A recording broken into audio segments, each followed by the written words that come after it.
So welcome students, আজকে আবার একটা নতুন ক্লাস নিয়ে আমি চলে এসেছি।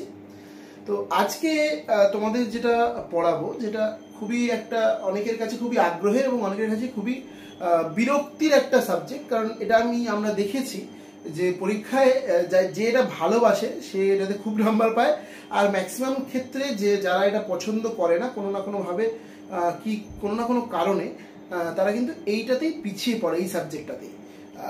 এবং এটা কিন্তু খুবই গুরুত্বপূর্ণ, কারণ আগামী দিনে তোমরা যারা উঁচু হায়ার স্টাডিজ করবে সব থেকে বেশি স্কোপ কিন্তু এই বিষয়টাতেই আছে বর্তমান যুগে বলা যায়। সেটা হলো পরিবেশ, অর্থাৎ এনভায়রনমেন্ট, যেটা আমরা তোমাদের বইয়ের নাম হচ্ছে আমাদের পরিবেশ। এর মধ্যে কিন্তু মানে এই একটি কম্পাইল্ড বই, আগে যারা আগে পড়াশোনা করেছে আগের পুরনো সিলেবাসে তাদের ক্ষেত্রে কিন্তু ইতিহাস, ভূগোল, বিজ্ঞান তিনটি বই থাকতো। এখন কিন্তু এই আমাদের পরিবেশ নামক একটি বইয়ের মধ্যেই এই সমস্ত জিনিসগুলোকে একসঙ্গে মানে একত্রিতভাবে সুন্দর করে গুছিয়ে তোলা হয়েছে আর কি। তো সেটাকেই একটু ভালো করে বুঝতে হবে। এটা বইটার ধরনটা কিন্তু এক প্রকার মানে তোমরা যখন রিডিং পড়বে তখন মনে হবে যেন তোমরা ক্লাসরুমে আছো, সেইভাবে করে বইটাকে লেখা হয়েছে। তো যেমনভাবে তোমাদের এটা পড়তে হবে তার সাথে বিষয়গুলো বুঝতে হবে। আসল কথা হচ্ছে বোঝা, জিনিসটা বোঝা এবং ইনফরমেশনগুলো জানা। যদি একবার তোমরা বুঝে যাও এবং ইনফরমেশনগুলো কালেক্ট করে নাও কোনো একটা কপিতে বা মানে বইয়ের মধ্যেই মার্ক করে নাও, তাহলে কিন্তু তোমাদের এই বিষয়টার পরীক্ষায় কোনো সমস্যা হবে না। এমনই একটা বিষয়। তো যাই হোক, আমি পরিবেশটা চেষ্টা করবো যতটা সহজ সরলভাবে, শুধুমাত্র বইয়ের মতো করে নয়, বইয়ের বাইরে গিয়ে কিছুটা তোমাদেরকে ডিসকাস করার তোমাদের সাথে। এবং তার সাথে তোমরা যারা দেখছো তাদেরকে আমি বলবো বইটা অবশ্যই কাছে রাখবে, তার সাথে খাতা এবং পেন, এই দুটো জিনিস কিন্তু কাছে রাখো। আর আজকে আমি যে ক্লাসের পরিবেশ পড়াবো সেটা হচ্ছে ক্লাস 4 চতুর্থ শ্রেণীর আমাদের পরিবেশ। আজকের টপিক চতুর্থ শ্রেণীর আমাদের পরিবেশ। যেহেতু এখনো পর্যন্ত আমি শুরু করিনি পড়ানো, আজকেই প্রথমবার আজকে এই পরিবেশ পড়াচ্ছি ক্লাস 4-এর, তাই ফার্স্ট চ্যাপ্টার থেকে শুরু করব। প্রথমে যেটা তোমাদের মানে চ্যাপ্টারটা আছে, এবার বইটা এমনভাবে করা হয়েছে চ্যাপ্টারগুলোকে অনেকগুলো সাব চ্যাপ্টারে ভাগ করা হয়েছে। মেইন চ্যাপ্টারের নাম হচ্ছে পরিবেশের উপাদান জীবজগৎ, জীবজগৎ নিয়ে মূল আলোচনা, সেটাকে অনেকগুলো সাব চ্যাপ্টারে ভাগ করা হয়েছে। তো সেটাই শুরু করব। তো তার মধ্যে তোমাদের যেটা আমি দেখাচ্ছি, প্রথমেই যেটা আছে তোমাদের বই খুললে দেখতে পাবে, প্রথম চ্যাপ্টারটার নাম হচ্ছে পরিবেশের উপাদান জীবজগতের চারপাশের নানা জীব। চারপাশের নানা জীব, দেখো প্রথমেই কিন্তু হেডলাইনটা ভালো করে পড়তে হবে, বুঝতে হবে কি বলতে চাইছে, তাহলে দেখবে ভেতরের কন্টেন্টটা কিন্তু ইজি হয়ে যাবে। এমন কিচ্ছু নয়, মানে পুরোটাই খুবই সোজা। দেখো চারপাশে মানে আমাদের চারপাশে যে সমস্ত জীবজন্তুরা ঘোরাফেরা করে তাদেরকে নিয়েই বলা হয়েছে। এবার সবার আগে আমাদের যেটা বুঝতে হবে, যেটা তোমরা আগের ক্লাসের কিছুটা পড়েছো, যে জীব এবং জড়। জীব কাকে বলে, জড় কাকে বলে? জীব অর্থাৎ যার জীবন আছে, ঠিক আছে? জীব অর্থাৎ যার জীবন আছে। এবার তোমরা বলবে গাছেরও জীবন আছে, নিশ্চয়ই। তাহলে জীব মানে কিন্তু গাছও জীব, কিন্তু গাছ হচ্ছে উদ্ভিদ, এবং উদ্ভিদ ছাড়া বাকিরা হচ্ছে প্রাণী, ঠিক আছে? তো যাদের প্রাণ আছে, যাদের জীবন আছে, সবাই কিন্তু জীব এবং প্রাণী আলাদা, উদ্ভিদ আলাদা। উদ্ভিদ হচ্ছে উদ্ভিদেরও জীবন আছে, কিন্তু ওরা অনেক রকম বৈশিষ্ট্য, মানে এক জায়গা থেকে অন্য জায়গায় মানে মুভ করতে পারে না, বিভিন্ন রকমের আলাদা ক্যারেক্টারিস্টিক্স আছে। যাই হোক, এখানে জীব বলতে যেটা বলা হয়েছে সেটা কিন্তু মূলত এই চ্যাপ্টারে তোমাদের প্রাণীদের কথাগুলোই বলা হয়েছে, ঠিক আছে? মানে জীব আর জড় বলতে, এখানে জীব বলতে মূলত কিন্তু প্রাণী যারা আছে সেই প্রাণীদের কথাই বলা হয়েছে। তো তোমরা এখানে জীব মানে কিন্তু উদ্ভিদকে এনো না, প্রাণীটাই বোঝো। তাহলে বলছে আশেপাশের চারিপাশের নানা জীব। চারপাশে আমাদের কি কি জীব তোমরা নিজেরাই ভাবো। আমার চারপাশে আমরা কি কি দেখতে পাই? তোমরা অনেকে বলে কুকুর দেখতে পাই, ছাগল দেখতে পাই, যারা গ্রামের দিকে থাকো তারা গরু দেখতে পাও, বা তোমরা হচ্ছে এই ধরনের বড় বিড়াল দেখতে পাও। সব জায়গাতেই বিড়াল মোটামুটি থাকে। বিভিন্ন রকমের জীব জন্তু আশেপাশে আমাদের ঘুরে বেড়ায়। এছাড়াও ছোট ছোট কিছু জিনিস আছে, যেমন ধরো পোকামাকড়, যেগুলো পিঁপড়ে দেখতে পাও, মাছি দেখতে পাও, মশা দেখতে পাও। এরা প্রত্যেকেই কিন্তু জীব, প্রত্যেকের জীবন আছে। তাহলে এগুলো প্রত্যেকেই জীব, এদের কথাও বলা হচ্ছে। এবার কোনটা জীব আর কোনটা জীব নয় সেটার মধ্যে তোমাদেরকে আইডেন্টিফিকেশন করানোর, বোঝানোর চেষ্টা করা হয়েছে এই চ্যাপ্টারে। দেখো আমি পুরোটা একদম ক্লিয়ারলি যাচ্ছে না। দেখো এখানে বলছে যে একটা জায়গায় বলা হয়েছে, প্রথম থেকে আমি তোমাদের পড়ে শুনিয়ে দিচ্ছি ব্যাপারটা, তাহলে তোমাদের বুঝতে আরো ক্লিয়ার হবে। বলছে রেহানা, রিহান, টিপাই, টিকলু ও ইতুরা সবাই মিলে ওদের চারপাশে নানা বন্ধুদের কথা বলছিল। ইতু বলল, মাছেদের কালকে পিঁপড়ের ডিম খাইয়েছি। রেহানা বলল, কোথা থেকে পেলি? বাড়ির পেছন দিকে ঘুরছিলাম, এমন সময় শ্যাওলা ধরা একটা ইটে হোঁচট খেলাম। ইটটা গেল উল্টে। ওরে বাবা, কত পিঁপড়ে, প্রচুর ডিম। দৌড়ে একটা চামচ নিয়ে এসে প্যাকেটে ভরলাম, তারপর মাছেদের খাওয়ালাম। কি মজা করে ওরা খেলে। তাহলে দেখো, তোমরা তোমাদের যাদের গ্রামের দিকে বাড়ি বা শহরাঞ্চলেও বাড়ি, তারা দেখবে অনেকদিন ধরে একটা জায়গায় যদি কোনো ইট বা পাথর পড়ে আছে, সেখানে হয়তো বৃষ্টি হয়েছে, ঝড় হয়েছে, বহুদিন, হয়তো 6 মাস 1 বছর ধরে পড়ে আছে, তারপর সেটাকে ওঠালে দেখতে হবে তলায় কিন্তু পিঁপড়ে বা যে কোনো পোকামাকড়ের একটা বাসা হয়েছে তার তলায়। ঠিক আছে, তো সেটাই একটা পিঁপড়ের বাসা, তার থেকে ডিম বার করে ইটু মাছেদের খায়। এবং মাছেরা কিন্তু পিঁপড়ের ডিম খায়। তোমরা জানো, যারা মাছ ধরতে যায় তারা কিন্তু মাছকে পিঁপড়ের ডিম দিয়ে চারা বানায়, সেখান দিয়ে মাছ ধরে। যাই হোক, এমন সময় দিদিমণি এলেন। ইতুদের বললেন, কি আলোচনা হচ্ছে? টিকলু বলল, ওদের আলোচনার কথা। দিদি বললে, ইতু, ইটটা কতদিনের পুরনো? ইতু বললে, তা অনেক দিনের হবে। তাহলে দেখো, ইটের তলায় পিঁপড়েরা কিন্তু নিজেদের সংখ্যা কত বাড়িয়ে ফেলেছে। ইটের সংখ্যা কিন্তু একই আছে, কেন বলো তো? তাহলে দেখো, প্রত্যেকটা জিনিস যা যা প্রকৃতিতে ঘটছে, সবগুলো মানে এই সবগুলোতে একটা প্রশ্ন করা, এইটাই কিন্তু শেখার দরকার সবার আগে। তোমরা যা দেখছো যে এইটা কেন হচ্ছে, ওটা কেন হচ্ছে না, বা এটা এই প্রশ্নগুলো যদি তোমরা করো, এবং এই প্রশ্নগুলো যদি বাড়িতে বা স্কুলে বা দিদিমণিকে বা নিজেদের বন্ধু বান্ধবের মধ্যে আলোচনা করো, তাহলে কিন্তু দেখবে অনেক প্রশ্নের সমাধান পেয়ে যাচ্ছ।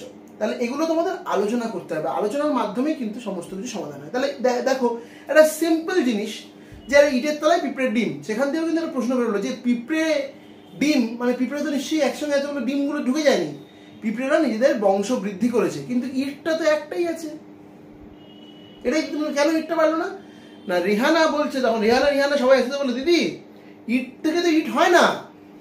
দিদি বললো, ঠিক বলেছো, তা আসলে ইট হলো জড় পদার্থ, অর্থাৎ যার প্রাণ নেই। টিকলু বললো, দিদি, আমাদের পুকুরে কত ব্যাঙাচি হয়েছিল, পরশুদিন বৃষ্টি হলো, আর আমাদের বাড়ির উঠান জুড়ে কত ছোট ছোট ব্যাঙ, খুব মজা লাগছিল, সবাই মিলে কেমন লাফালাফি করছিল। দিদি বললে, বাহ, বেশ খেয়াল করেছো তো। ঠিক আছে, এবার তোমরা তোমাদের ঘিরে রাখা নানা জীব ও জড় পদার্থের তালিকা তৈরি করো। দেখো, এখানে জীব আর জড় তালিকা তোমরা নিজেরা একটা বাড়িতে তৈরি করবে, আশা করছি তোমরা পারবে। যদি বুঝতে অসুবিধা হয় তাহলে আমাকে কমেন্ট বক্সে লিখে জানাও যে এই জিনিসটা আমি পারছি না, বা এতগুলো হয়েছে, আর কি কি হতে পারে। আমি তোমাদের কমেন্টে রিপ্লাই করবো, আর যদি কোনো জিনিস কমেন্টে রিপ্লাই যোগ্য না হয়, মানে না করা যায়, সেক্ষেত্রে একটা শর্ট ভিডিও বানিয়ে আমি আবার আপলোড করে দেবো। তোমরা অবশ্যই কমেন্ট করে জানাবে যে তোমরা কোনটা পারলে কোনটা পারলে না। এরপর দেখো, জীবের এত কাজ। ঠিক আছে, দিদিমণি ক্লাসে প্রাণীদের নিয়ে নানা কাজের আলোচনা করছিলেন। সাইনা বলল, দিদি, আমাদের তো 2 হাত আর 2 পা, তা দিয়ে আমরা কত কাজ করি। মিন্টু বলল, আমি তো কাঠবিড়ালিকেও হাতে ধরে পেয়ারা খেতে দেখেছি, তোমরাও দেখেছো। শুধু কাঠবিড়ালি নয়, তুমি ভাবো যারা একটুখানি বাঁদর বা হনুমান দেখেছো, তারাও দেখবে 2 পায়ে বসে থাকে এবং হাত দিয়ে খাবার খায়, বা হাত দিয়ে কিছু একটা কাজ করছে। বাঁদর বা হনুমানকেও দেখে থাকবে, কাঠবিড়ালিকেও দেখে থাকবে, বা অনেক ক্ষেত্রে দেখবে মানে অনেক পাখিও, হ্যাঁ, একটা পায়ে ভরসায় বসে আরেকটা পা দিয়ে কোনো একটা ফল নিয়ে খাচ্ছে। এগুলো কিন্তু করে। নর্মালি তোমরা যারা মানে অবজার্ভ করো, দেখো, দেখা এবং লক্ষ্য করা দুটোর মধ্যে অনেক তফাৎ আছে। আমি চোখ দিয়ে সবকিছু দেখছি, কিন্তু আমি দেখার সময় কতটা লক্ষ্য করছি সেটা কিন্তু গুরুত্বপূর্ণ। তো তোমরা যারা লক্ষ্য করেছো তারা দেখবে এই জিনিসগুলো কিন্তু হয়ে থাকে। তো বলছে, ধরো, আবার 4 পায়ে দৌড়াতেও দেখেছি, কাঠবিড়ালিকে 2 হাতে বসে 2 হাত দিয়ে পেয়ারা খেতে দেখেছি, আবার 4 পায়ে দৌড়াতেও দেখেছি। ইতু বলল, পিঁপড়েরা কত দূর থেকে খাবার বয়ে নিয়ে যায়। পায়রা চড়াই গাছের ডালে ঠোঁটে করে নিয়ে যায় বাসা বাঁধার জন্য, গাছের ডাল নিয়ে যায় বাসা বাঁধার জন্য। সুস্মিতা বলল, কালকে আমাদের বাড়ির বিড়াল ঠিক গন্ধ শুকে রান্নাঘর থেকে মাছ খেয়ে গেছে। দিদিমণি বললেন, তোমরা তো নানা প্রাণীর কাজ বেশ লক্ষ্য করেছো। তাহলে এইগুলো হচ্ছে কাজ। পিঁপড়ে দেখবে, পিঁপড়ে এক লাইনে চলতে থাকে। দেখবে পিঁপড়ের মাথার উপরে একটা অন্য হয়তো কালো রঙের পিঁপড়ে সাদা রঙের কোনো একটা খাবার নিয়ে যাচ্ছে, দেখবে সাদা একটা লাইন এরকম যাচ্ছে, পুরো একদম একটা লাইনে যায় পিঁপড়ে সবসময়। তার পিছনে একটা কারণ আছে, বৈজ্ঞানিক ব্যাখ্যা আছে। একটা ফেরোমন নামক একটা পদার্থ নিঃসৃত হয় পিঁপড়ের শরীর থেকে, এবং সেই গন্ধে গন্ধে কিন্তু একটার পিছনে একটা পিঁপড়ে পরপর যেতে থাকে এবং ওই লাইনেই যাবে। যদি তোমরা কোনো সময় খেয়াল করে দেখবে যে লাইনের মাঝখানে পিঁপড়ে যেতে যেতে লাইনের মাঝখানে তোমরা যদি একটা আঙুল দিয়ে এরকম দাগ কেটে দাও, মানে জাস্ট আঙুল দিয়ে মুছে দাও জায়গাটা, একটুখানি জায়গা, তাহলে কিন্তু দেখবে পিছনের পিঁপড়াগুলো কিন্তু আর জায়গা খুঁজে পাবে না, এদিক ওদিক বিভ্রান্তের মতো ছুটে বেড়াবে, বুঝতে পারবে না কোথায় যেতে হবে। আবার কিছুক্ষণ পরে আবার তারা লাইনে যাবে। কিন্তু ওই যদি দাগ কেটে দাও বা ওই জায়গাটা মুছে দাও, তাহলে কিন্তু ওরা কোনো মানে দিক বিদিক জ্ঞান শূন্য হয়ে ঘুরে বেড়াবে। তো এগুলো তোমরা লক্ষ্য করলে দেখতে পাবে এই জিনিসগুলো। তো এখানে দেখো বলেছে নিচে একটা তালিকা দিয়েছে, জীবের নানা রকম কাজের তালিকা এবং জীবের নাম, কতগুলো জিনিসের 5খানা কাজের তালিকা দিয়েছে এবং তাদের নামগুলো লিখতে হবে, আর কিছু 3টে মতো তোমাদের নিজেদেরকে ভেবে বানিয়ে লিখতে হবে। তো এটার ক্ষেত্রে একই কথা, যদি না পারো অবশ্যই আমাকে কমেন্ট করে জানাবে, ঠিক আছে। এবার নেক্সট, এইরকম জীব যারা কি না, হীরামতিদের বাগানে কত পাখি আসে, ওর ঘুম থেকে ওঠার আগেই পাখিদের কিচিরমিচির শুরু হয়। পায়রা, চড়াই, ময়না, টুনটুনি, শালিক, আরো কত রকমের নাম না জানা পাখি ঘুম থেকে উঠে হীরামতি পাখিদের মুড়ি খেতে দেয়। সুমিদের পুকুরে আবার নানা রকমের মাছ, পুঁটি, তেলাপিয়া, রুই, কাতলা, সুমি প্রতিদিন ওদের কুড়ো খেতে দেয়। তাপস প্রতিদিন সকালে গরুদের মাঠে বেঁধে দিয়ে আসে। বাবলুদের বাগানে নানা রকমের গাছ, আম, কাঁঠাল, কুমড়ো, মেহগিনি, কলকে, গাঁদা, জবা, নিম, আরো কত কি। নরেশদের পাহাড়ে অবশ্য ঝাউ, পাইন গাছই বেশি দেখা যায়। তাহলে দেখো এতক্ষণ অব্দি প্রাণী নিয়ে আলোচনা হচ্ছিল, এইবার কিন্তু গাছের কথাটাও এলো, কারণ গাছ ও জীব, যেমনটা তোমাদের আমি প্রথমেই বলেছিলাম ক্লাস শুরুর প্রথমেই, যে জীব কিন্তু শুধুমাত্র প্রাণীরা নয়, উদ্ভিদরাও জীব। ফলে এখানে দেখো গাছেদের কথাটাও কিন্তু এলো। এবার বলেছে দেখো নিচে বিভিন্ন ধরনের জীবের নাম লেখা আছে, তোমরা তোমাদের দলে আলোচনা করে ওদের নিজের ছকে সাজানোর চেষ্টা করো। এই উদ্ভিদ আর প্রাণীর যে বিভাগটা, যেটা তোমাদেরকে বলেছিলাম যে প্রাণী এবং উদ্ভিদ দুটোই কিন্তু জীব, কিন্তু একটা মানে নড়াচড়া করতে পারে তাই জন্য তার সে প্রাণী, আর আরেকটা এক জায়গায় স্থির থাকে তাই সেটা উদ্ভিদ। তো এই দুটো তোমরা জানো, এগুলো খুব প্রচন্ড সহজ, মানে উদ্ভিদ মানে গাছ এবং প্রাণী মানে যেগুলো তোমরা জীবজন্তু দেখছো সেগুলো। তো সেটাকে দুটো ছকে আলাদা করা খুবই সহজ কাজ, তো তোমরা খুব ইজিলি কিন্তু এটা করে নিতে পারবে, আর না পারলে অবশ্যই আমাকে কমেন্ট করে জানাবে। হ্যাঁ, তো এটা দেখো অনেকগুলো দেওয়া আছে। আচ্ছা, আরেকটা দেওয়া আছে দেখো, নিচের বিভিন্ন প্রাণীরা বিভিন্ন ধরনের খাবার খায়, সবার খাবার এক নয়, যে যা খায় তার ভিত্তিতে তাদের আলাদা দলে ভাগ করো। তাহলে খাবারের ব্যাপার হিসেবেও কিন্তু আলাদা আলাদা ব্যাপার একটা আছে, তো সেই ভাগটাও তোমরা করে নিতে পারবে। প্রাণীদের নাম কে কি, কোনটা কে কি খায়, মানে নামগুলো দেওয়া আছে প্রাণীদের এবং তাদের খাদ্যগুলো দেওয়া আছে, ঠিক আছে। এর মধ্যেই নামও আছে, এর মধ্যেই খাবারের নামও আছে। 21টা যে নাম দেওয়া আছে, এই 21-এর মধ্যে কিছু কিছু প্রাণী আছে যারা অন্য প্রাণীদেরকে খায়, ঠিক আছে। যেমন ধরো বাঘ, বাঘের পছন্দের খাবার তোমাদের আমি বলে দিচ্ছি। বাঘের পছন্দের খাবার কি জানো? বাঘের পছন্দের খাবার হচ্ছে হরিণ। বাঘ সব থেকে ভালো খায় হচ্ছে হরিণকে, ঠিক আছে। কারণ হরিণ কি খায়? হরিণ খায় ঘাস, ঠিক আছে। এইভাবে করে একটা সাইকেলে চলে, মানে পুরো জিনিসটা দেখতে হয়। এর পরের চ্যাপ্টারই তোমাদের আছে আমরা সবাই মিলে বাঁচবো, যেটা আমি এখন পড়াবো, যে তোমরা এক্ষুনি বুঝতে পারবে, যেটা এটাই হচ্ছে কিন্তু মূল চ্যাপ্টার, যে আমরা একে অপরের ওপর নির্ভরশীল। তার একটা মানে শুরু করে দেওয়া আছে আগের চ্যাপ্টারে। এবার তোমাদের ডিটেলসে ব্যাপারটা বলবো। তাহলে আমরা একে অপরের ওপর নির্ভরশীল কিভাবে, তার জন্য চ্যাপ্টারটার নাম হচ্ছে আমরা সবাই মিলে বাঁচবো। তাহলে এবার আমি এখানে একটা ছক তৈরি করছি, তোমরা নিজেরাই দেখো, ঠিক আছে। ধরো প্রথম জিনিসটা হচ্ছে ঘাস।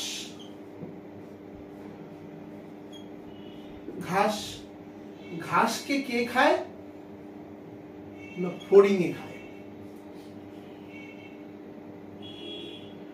ঘাস ফড়িংয়ে ঘাস খায়, সেই ফড়িংকে কে খায়? সেই ফড়িংকে খায় হচ্ছে ব্যাঙ। সেই ব্যাঙকে কে খায়? সেই ব্যাঙকে খায় হচ্ছে সাপ। সেই সাপকে কে খায়? সেই সাপকে খায় হচ্ছে ধরো ময়ূর।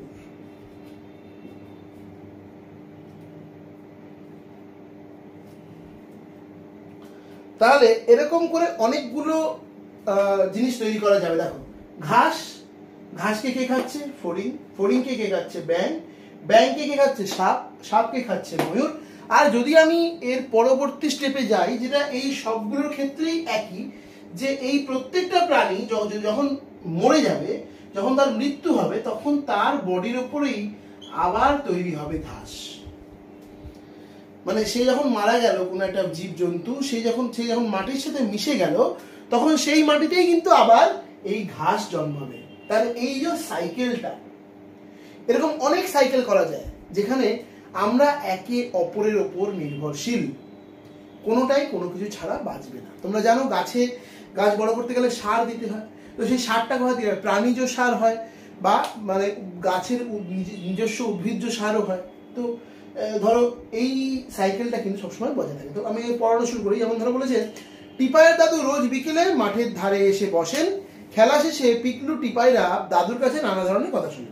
পিকলু বলল, আমাদের চারপাশে কত রকমের প্রাণী, কত রকমের গাছ, প্রত্যেকেই তো কিছু না কিছু খেয়ে বেঁচে রয়েছে। যদি একদিন সব খাওয়া শেষ হয়ে যায় তাহলে কি করে হবে? দাদু মুচকি এসে বললেন, তা সহজে হওয়ার নয়, যদি না আমরা সব শেষ করে দিই। মানে একমাত্র মানুষই পারে সব কিছু শেষ করে দিয়ে পুরো ব্যালেন্সটাকে নষ্ট করে দেওয়া। বাকি কিন্তু কোনো জীবজন্তু এই ব্যালেন্স নষ্ট করে না। মানে সবাই কিন্তু নিজের প্রয়োজন যেটুকু সেটুকুই খায়। মানে বাঘ কিন্তু হরিণই খাবে, খুব অসুস্থ হলে কোনো কোনো ক্ষেত্রে আলাদা এক্সেপশনাল কেস, কিন্তু বাঘ নর্মালি সাধারণত কখনো তুমি বাঘকে ঘাস খেতে দেখবে না, বা তুমি ব্যাঙকে কখনো দেখবে না বাঘ খেয়ে নিচ্ছে, মাংস খেয়ে নিচ্ছে না, সে যেটা খায় সেটাই কিন্তু খাবে। কিন্তু মানুষকে তুমি দেখো, মানুষ কিন্তু এমন কোনো জিনিস নেই যেটা মানুষ খায় না। ফলে এই ব্যালেন্সটা যদি কেউ নষ্ট করতে পারে সেটা আমরাই পারি। তাই দাদু বলছে যে যদি না আমরা সব শেষ করে দিই তাহলে কিন্তু কিছু শেষ হবে না। কেন হবে না? টিপাই বলল, আমরা কি করে শেষ করবো? রীতা বলল, কেন, সাপ তো ইঁদুর খায়। যদি আমরা সব সাপ মেরে ফেলি তবে ইঁদুর এত বেড়ে যাবে যে আমাদের বিপদ। বাস্তব, আমরা সাপকে ভয় পেয়ে আমরা হয়তো এই সাপ জিনিসটাকে মেরে দিলাম, সাপটাকে আমরা বললাম যে সাপ, আমরা মেরে দিলাম সাপ, তখন এই ব্যাঙ অথবা ইঁদুরটা অতিরিক্ত বেড়ে যাবে। বেড়ে যাওয়ার পরে কি হবে? যে এত ব্যাঙ বেড়ে গেলে এই ফড়িংয়ের কোনো অস্তিত্বই থাকবে না, সব ফড়িং শেষ। মানে ফড়িংকেও তখন অতিরিক্ত বংশবৃদ্ধি করতে হবে, তখন ঘাস যা ছিল সব ঘাস শেষ হয়ে যাবে। ঠিক আছে? আর ময়ূরে এত ব্যাঙকে কুলোতে পারবে না। মানে এই পুরো যে সিস্টেমটা পুরোটা ডিসব্যালেন্স হয়ে যাবে যদি যে কোনো একটা জিনিসকে আমরা শেষ করে দিই। দাদু বললেন, কয়েক বছর আগে বর্ষাকালে একটু বৃষ্টি হলেই কত ব্যাঙ ডাকতো, এখন ওদের সংখ্যা কমে গেছে। আমিনা বলল, কেন, ওরাও কি খাবার পায় না? হ্যাঁ দিদি ভাই, ঠিক বলেছো, ব্যাঙেদের খাবার হলো পোকামাকড়। জমিতে পোকা মারার জন্য আমরা বীজ দিই, এতে ব্যাঙ মরে যেতে পারে। তাহলে এই যে ধরো ফড়িং বা অন্য যে কোনো পোকা, এটাকে ব্যাঙ খাচ্ছে। এবার এইগুলো কোথায়? ঘাস শুধু তো নয়, ধানের জমিতেও ফড়িং আছে বা পোকামাকড় আছে। আমরা তখন নিজেদের ফসল রক্ষার জন্য ওখানে বিষ ছড়িয়ে দিচ্ছি, পোকা তো মরছেই। ধরো ওই বিষাক্ত পোকাটাকে খেয়ে একটা ব্যাঙও মরে যাচ্ছে, বা 10টা ব্যাঙ মরে যাচ্ছে, বা ওই বিশেষ স্প্রেটা ব্যাঙের গায়েতেও লাগছে এবং ব্যাঙ মরে যাচ্ছে। ফলে ব্যাঙের সংখ্যা কমে যাচ্ছে। এবার যথারীতি যদি ব্যাঙের সংখ্যা কমে যায় সেক্ষেত্রে কি হবে? পুরো জিনিসটা ডিসব্যালেন্স হবে, সাপের সংখ্যা কিন্তু কমে যাবে, কারণ ওদের খাবার তো কমে যাচ্ছে। তাহলে একটা কমলে আরেকটাও কমবে, ময়ূরের সংখ্যাও কমে যাবে। ঠিক আছে? তো আচ্ছা, ডমরু বলল, আমরা তো অন্য জীবেদের উপর নির্ভর করে থাকি। টিপাই বলল, হরিণ ঘাস খায়, হরিণকে খায় বাঘ। নয়ন বলল, চিড়িয়াখানায় আবার জিরাফকে উঁচু গাছের পাতা খেতে দেখেছি, হারুদের ছাগল আবার ছোট গাছের পাতা খায়। দাদু বলল, আমরা সবাই সবার উপর নির্ভর করে বেঁচে আছি, এভাবেই আমাদের পরিবেশ টিকে থাকে। তাহলে এটাই হচ্ছে কথা, যেটা একটা সার কথা হলো এটাই যে সকলের তরে সকলে আমরা, প্রত্যেকে আমরা পরের তরে। মানে অর্থাৎ আমরা সবার উপর নির্ভরশীল এবং সবাই আমাদের উপর নির্ভরশীল। ফলে আমরা কিভাবে জীবনযাপন করব, আমরা কিভাবে ব্যবহার করব, সেটার উপর নির্ভর করছে বাকি সমাজটা কিভাবে চলবে, বাকি সিস্টেমটা কিভাবে চলবে। তো এরই কতগুলো দেখো এখানে তোমাদের ছক দেওয়া আছে, কে কোনটা খায়, কিভাবে খায়, কি সিস্টেম। তো সেইভাবে করে তোমরা কিন্তু এই ছকটাও পূরণ করবে। কোনো যদি অসুবিধা তোমরা মনে করছো, তোমাদের কোনো অসুবিধা হচ্ছে, সেক্ষেত্রে অবশ্যই আমার কমেন্ট বক্স সবসময় খোলা আছে সবার জন্য। তোমরা কমেন্ট করে জানাবে যে তোমাদের এটা অসুবিধা হচ্ছে, আমি চেষ্টা করব সেটার সম্পর্কে একটা কোনো ভিডিও দিয়ে দেওয়া। তো চলো, আজকের ক্লাসটা বেশি পড়িয়ে দিলে একদিনে কিন্তু তোমাদের বুঝতে অসুবিধা হবে। এরপর উদ্ভিদের চ্যাপ্টার আসছে, নেক্সট ক্লাসে আমি তোমাদের করাবো। তো আজকের জন্য এতটাই থাক, আবার আগামী দিনে নতুন যে ক্লাস হবে সেই ক্লাসে পরবর্তী চ্যাপ্টারগুলো আমি পড়িয়ে দেবো। তোমাদের যদি কোথাও বুঝতে অসুবিধা হয়ে থাকে বা আমার বোঝানোতে যদি কোনো সমস্যা হয়ে থাকে, সেটা অবশ্যই কিন্তু কমেন্ট করে জানাবে, তাহলে পরবর্তী ভিডিওতে সেই সমস্যাটাকে কিভাবে সলভ করা যায় সেটা আমি দেখবো। তো চলো, আজকের ভিডিও এখানে শেষ করলাম। তোমাদের সাথে আবার দেখা হচ্ছে খুব তাড়াতাড়ি।